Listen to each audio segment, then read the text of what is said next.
Alright, today, not a reaction. It kind of is. It actually is, if you think about it in a weird way. Today, I am reading my Patreon and Murph's Elite subscribers' most controversial wrestling takes. The hottest, spiciest takes. And I went to the guys that are the biggest supporters of the channel to get the hottest and spiciest takes. I know I can trust these guys to a degree. I know a lot of these guys, love them all. Murph's Elite and the Patreon subs are the best. I don't know how many we have. I think there might be, just from like a little glance, 13, which I absolutely love. Jonathan Reiner, the man who is behind a lot of the history that you'll see on the website. He says John Cena is one of the top 5 best all-round superstars in the WWE ever. He made the company what it is from 2005 to 2013-ish. Him burying Nexus was good business decision. Now that is controversial because that is widely considered one of the worst things that could have happened. So I absolutely love that from John. And I know, because I know him personally, I know he means that. He doesn't beat around the bush. Him burying Nexus was a good business decision. I have to respectfully disagree purely based on the fact that I think Cena losing wouldn't have hurt him at all. He was still white hot. He was still the man. He was still going to be the man the day after. But he had the opportunity to make some stars. But that being said, are you really making a ton of stars by losing to like 6 dudes or whatever? That's a great take and it's a spicy start. I really appreciate that. Connor, he says Kazuchika Okada might be one of the most overrated wrestlers of all time. He came up in an environment where he had some of the best, most exciting wrestlers in the world at the time. Tanahashi, Ibushi, Suzuki, AJ, Nakamura, Omega, listen to those names, around to cover for the fact that he's a total bore in the ring and as a result got unwarranted GOAT status. This is what I am talking about. I knew the Patreon and the Murph's Elite would come through with some spicy takes. Now I can't claim to know a lot about Japanese wrestling, but every Okada match I have ever seen has been stellar. Because I only watch the big ones, right? I only see the ones that everybody talks about. So I can't personally give a great take on it because I don't know. I know that there's a lot of guys in the Patreon and the Murph's Elite that do watch a lot of it. And I know Connor is one that does. That is a spicy take. Unwarranted GOAT status. He thinks that Okada has been held up by Tanahashi, Ibushi, Suzuki, AJ, Nakamura, and Omega. It's hard, when you see those names that he's worked with, it's hard to deny that perhaps Tanahashi is the A side of that match. Perhaps Ibushi is the A side. AJ, Nakamura, Omega, Suzuki. It's, you know what? He may have a point. Let me know in the comments. We'll get some discussion going. Legend. The man behind all the mods, right? He says, wrestling fans play a negative part these days.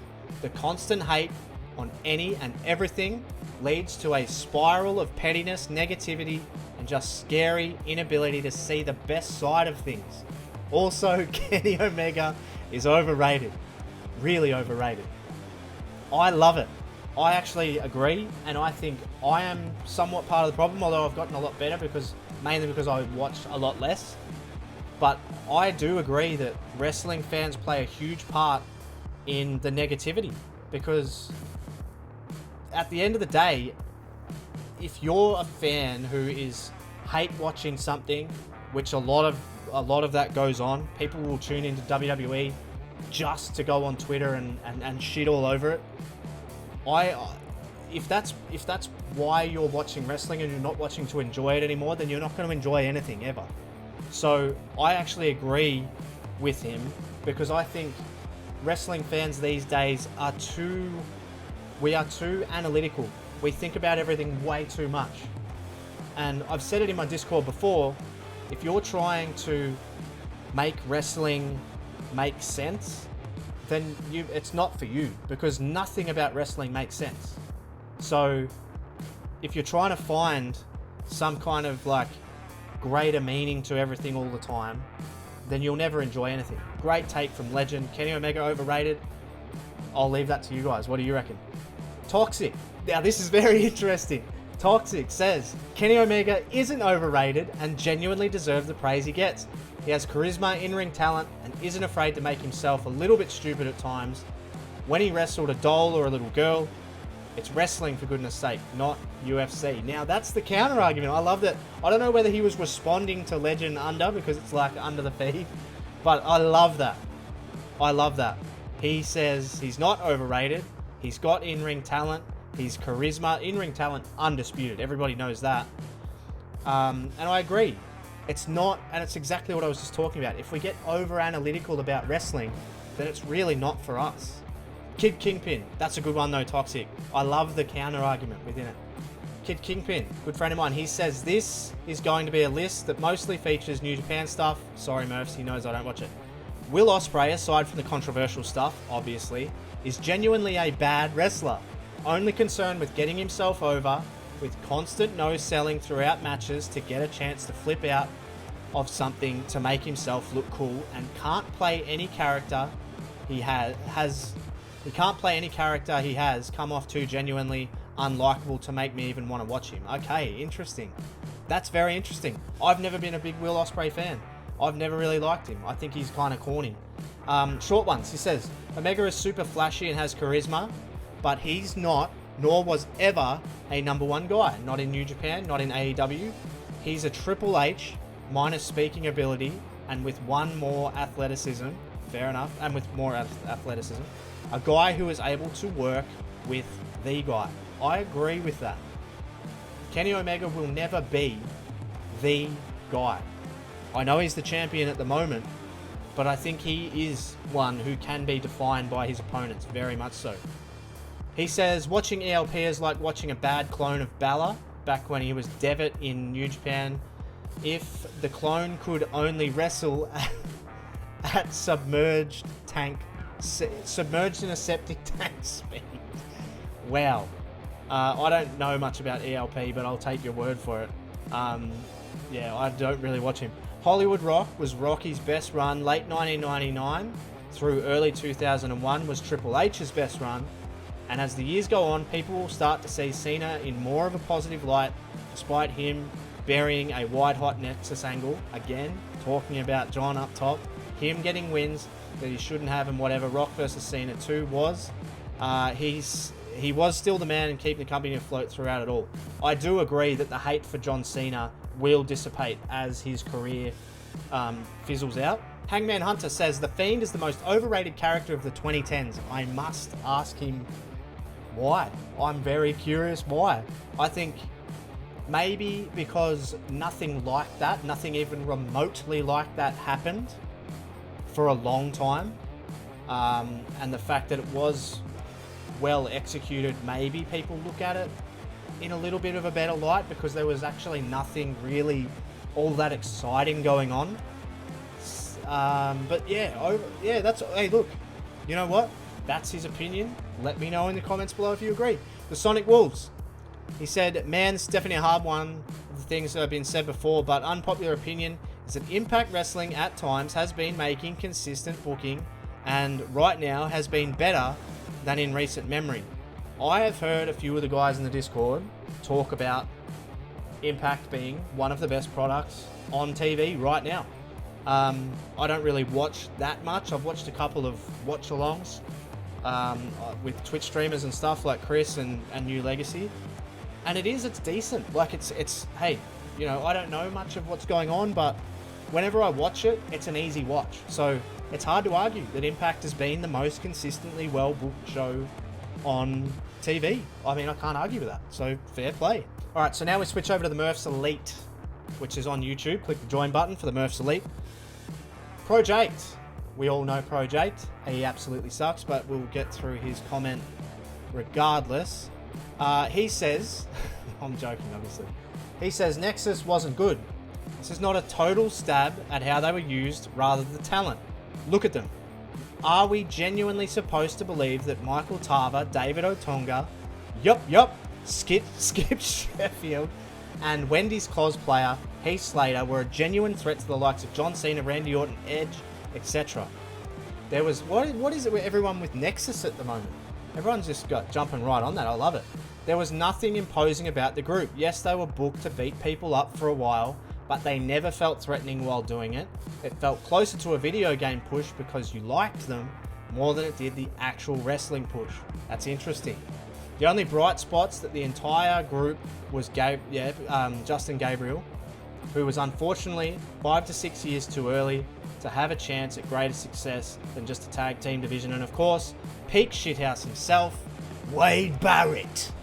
Barrett literally carried the Nexus on his back throughout the summer. He was the only one who had the slightest sniff of being a star at the time.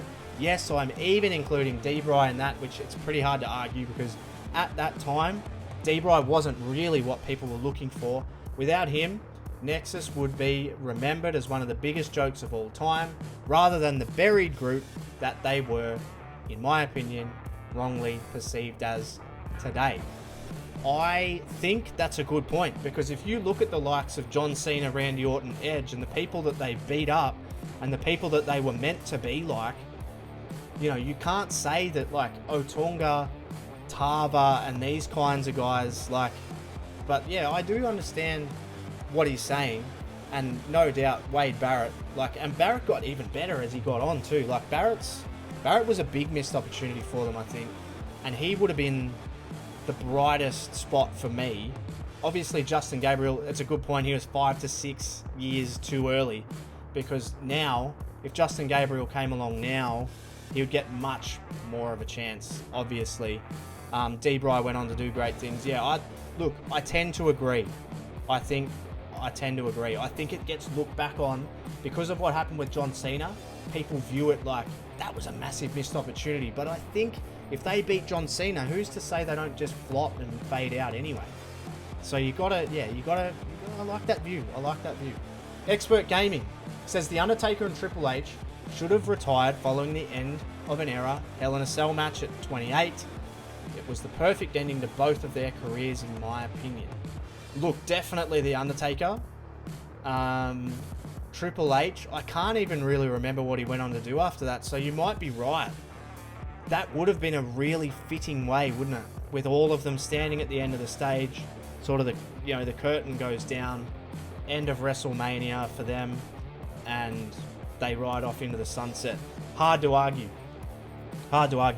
Robin plays games. I think Bruce Pritchard, I'm guessing Pritchard, you said Richard, but I'm sure you meant Pritchard, and a bunch of Vince ass kissers need to be fired from the WWE. The storyline and just pretty much everything is not helping out in WWE in any kind of way. It's cringe and it's rushed. Hell, I even feel embarrassed for them when I watch your universe mode videos, and I'm more interested in your style than the WWE in real life. It even makes me think the man I wish in creative was in WWE was something like this. Yeah, I think what happens with the writers and with everything in terms of creative when it comes to Vince McMahon is people write for Vince. So that's not to say the writers and Bruce Pritchard and that don't have the fans' interest in mind, but they have to try and keep their jobs, right? So if you're trying to keep your job, you have to write for the person who's writing the checks. So if you write something that you think the fans will love, but you know Vince will hate, you're literally pushing shit uphill for no reason. So I think a lot of the blame obviously is with Vince, because he wants a certain type of product that the fans are kind of pushing back on. But then it kind of goes back to Legend's point. We overanalyze and we make it impossible for the writers in a way, because they'll give you something, somebody will complain about it, it'll catch fire, then it becomes everyone else's opinion. So it's really difficult to be. If everyone just chilled and just watched wrestling for wrestling, then I think we'd all be a lot happier. I'm certainly not saying I do that. I overanalyze everything. Gee, I make my own series. Like, you think I don't overanalyze wrestling? Like, but I do appreciate that you prefer my stuff over WWE, which is always a nice compliment. Brady Grenier WWE. He says, I actually really like Baron Corbin. Not a great worker, but certainly a lot better than he gets credit for. I agree. He is extremely safe. He gets a ton of great heel heat. And the main reason for his failure is, so far, is crappy booking. Corbin is better than he gets credit for. I 100% agree. I 100% agree. He is one guy that I think, if you got him hot enough, people would pay to see him lose. And he's one of the very few you could say that about in WWE, in my opinion. He is one of the very few people that you could say, I reckon if you put Baron Corbin up against your top babyface, people would pay to see him lose. That's just what I think. People say, oh, he gets go-away heat, he gets X-Pac heat. I disagree. I think people genuinely hate him, yes, but that's because he's doing his job. And I agree. I think he is very underrated. Coltrane, CM Punk versus The Undertaker should not have happened. Interesting. I like these takes. WWE should have given Punk what he wanted, and that was the main event of Mania 29 that year, and he did the triple threat for the WWE title instead of twice in a lifetime. That is interesting. I'm pretty sure you could have found someone else for Taker to fight that year. To this day, that match shouldn't have happened on that show. That's very interesting because that was the year of Punk, wasn't it? It would not have been out of place for Punk to be able to be in that main event. But also, I loved that Punk versus Undertaker match, so I'm glad it happened. But I understand what you're saying, that it shouldn't have happened. And here's my little bit of an unpopular opinion. I think Punk could have easily been the one who ended the streak. But it should have been Roman Reigns, really, if you're thinking like a WWE mindset. But we could go on forever on that. Robert MacGyver says, y'all might hate me, but I never cared for pre-Fiend Alexa Bliss. Well, yeah, same, I guess. The only time she ever got a reaction out of me was when Lynch put her in the disarmer and Bliss made her arm all crooked. Yeah, that was bad, because she's got like a double jointed elbow and it was like, ugh. But otherwise, I always thought her character and her matches were boring. Yeah, I think that's fair. Alexa Bliss, when she was heel, she was all right. Like, I don't mind Alexa Bliss. I think she's all right. But pre-Fiend Alexa Bliss, like this version of Alexa Bliss, I think we'll all agree is like way better than anything she's ever done, because it's got depth to it, right? The Alexa Bliss character doesn't really have depth. We don't really know what she's all about. Wolfie, this is the last one. I think Matt Riddle is extremely overrated. Now you're really starting to piss me off. Yeah? Yes, he's a good wrestler, but I think I could get more out of his style from someone like Aleister Black. The only thing I'll give him is he's funny. That's it. Definitely nowhere near a world champion in my eyes. That's interesting. Look, Riddle isn't for everyone, right? He's got a very different style. He's not your classic WWE promo guy. He's not your classic, cut stock standard promo. He's very much an individual, which I'm always an advocate for, because I love being able to decipher who is who. If you watch some clips back from sort of like the Ruthless Aggression era or the Attitude era, you know very definitively what each character is about. These days, it's kind of hard to decipher who is about what, or who is individual, or who's a different style. That's why I think the Fiend caught on, because it's so far removed from anything that you usually see. And I see that a little bit in Riddle in a way, because he talks differently, he looks different, like he doesn't wear boots, he doesn't wear pads. Like, all of that sort of thing about Riddle makes him unique. You don't have to like it. It makes you more polarizing when you're not really like everybody else. So it's hard to get behind someone, particularly if they're so different and you don't like what is different about them. It can change your perception of someone. But that's a good take. I think maybe he might get like a little bit of like a ton of praise that maybe he doesn't deserve in your eyes. I think he's great. I think he's fantastic, and I think he should fight Brock Lesnar, and I think that would like take him to that next level.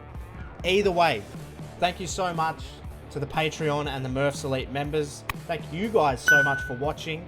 If you agree, disagree, let's have a discussion in the chat, in the comments section, because I think it's a great topic of discussion. I knew the Murphs Elite and the Patreon subs would come through. Love you all. If you want to join the Murphs Elite and the Patreon subs, go to the links below in the description. It's all there for you to see. And as always, for Murphs YT13, thank you so much for watching, and I'll catch you on the next one.